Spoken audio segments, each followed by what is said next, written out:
بسم الله الرحمن الرحیم. موږ او تاسو پرون د لمانځه سنتونه شروع کړل. لمانځه سنتونه درې څلوېښت وه. په لنډ ډول زه یې پلا د پرون درس بیا را تکراروم. اول سنت د لمانځه د سنتو څخه دا دی چې انسان به د تکبیر تحریمي یا د الله اکبر د ویلو په وخت کې سیده درېږي او سر به کښته کوي نه یوې خوا او بلې خوا ته به د کار نه کوي. دوهم سنت د الله اکبر یا د تکبیر تحریمي د ویلو څخه مخکې به لاسونه د غوږو برابرۍ ته یا غوږو ته پورته کوي. دریم سنت دا و چې د دواړو لاسو ورغوي به او ګوتې به قبلې ته مخامخ کوي. ما پرون طریقه درښولې وه انشاءالله.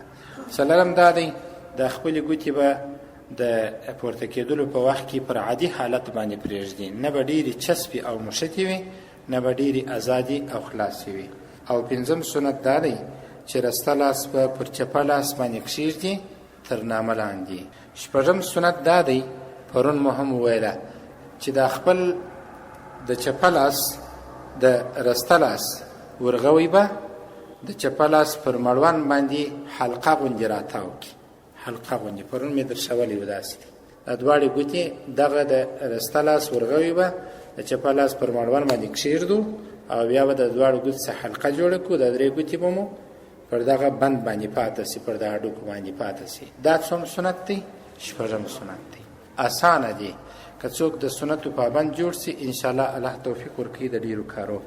او اووم سنت د لمانځه د سنتو څخه دا دی چې د لاس د نیولو څخه وروسته چې لاسونه یې تر نامه لاندې ونیوله دستي به ثنا وایي: سبحانك اللهم وبحمدك وتبارك اسمك وتعالى جدك ولا اله غیرک.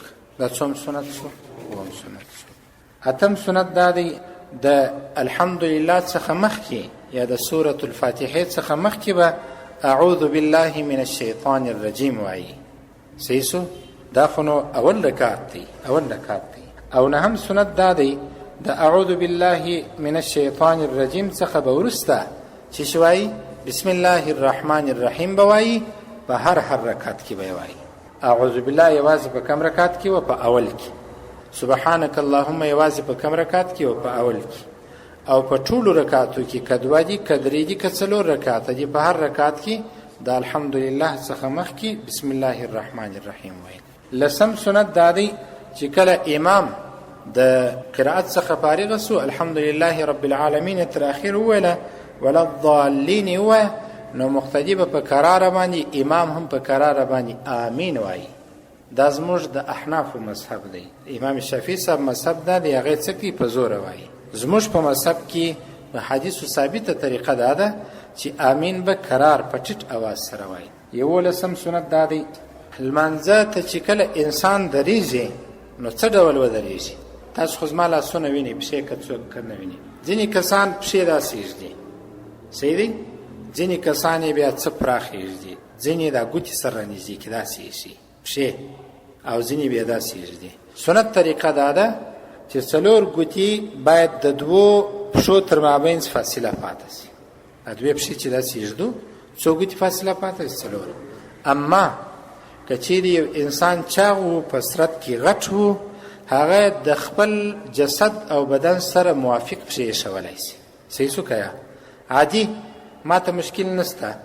که زما سره موافق ما ته شای ده چې زه باید د دواړو پښو تر مابین څلور ګوتې فاصله ولرم. او کم کسان چې بیا چاغ وه هغه کولی سي یولوېشت، او که بیخي ډېر چاغ وه هغه کولی سي تر یولوېشت هم بلابود د ګوتو تر مابین فاصله راولي. صحیح سو که یا؟ احتیاط به کوئ. دا دې نن درښودل کېږي بیا که مو عمل نه په کوي هغه ستاسو مسؤلیت دی. تر دغه ځایه پورې به انشاءالله بس. شپږم سنت د لمانځه د سنتونو څخه چې دی دا دی چې د خپل رسته لاس ورغوی به راواخلي، د چپه لاس پر مړوند به یې کښېږدي او په خچي او بچه ګوته باندې به حلقه جوړه کړي. د چپه لاس پر مړوند به یې راتاو کړي او درې ګوتې به د چپه لاس پر دغه اوږده هډوکي پاته سي. او اوم سنت دا دی چې د لاسونه کله مصلي لمونځ کوونکي تر نامه لاندې ونیوله نو به فورا څه شي وایي؟ سبحانك اللهم به وایي، یعنې ثنا به وایي. او اتم سنت دا دی د الحمدلله یا د سورة الفاتحه د ویلو څخه مخکې به تعوذ اعوذ بالله من الشیطان الرجیم وایي. او نهم سنت دا دی چې په هر رکعت کې به بسم الله الرحمن الرحیم څه وخت وایي؟ د الحمدلله څخه مخکې. او لسم سنت دا دی د الحمدلله څخه چې فارغ سي په قراره به څه وایي؟ آمین وایي. او یو لسم سنت دا دی د قیام یا د ولاړې په وخت کې به که سړی لمانځه ته درېږي یا د دوهم رکعت و دریم څخه راپورته سو نو د دوو پښو تر مابین به څومره قدر فاصله وي؟ 4 وتې. او که سړي ته مشکل و یا مرضي درلودل، یو سړي ته مرضي د بواسیرو ده مثلا وایم، یو سړي ته بل مشکل پیښ سوی دی، یو عذر پیښ سوی دی، دا نه راختلی ده یا بل څه مشکل دی، هغه نسوای کېدلی چې ودرېږي، بیا ګنجایش شته چې د دوو پښو تر مابین دا فاصله څه نوره پسې اضافه کړي. په دې ټولو شیانو خو عمل کوي یا کوشش به کوي انشاءالله، ډېر کوشش او تر نورو یې هم ورسوي.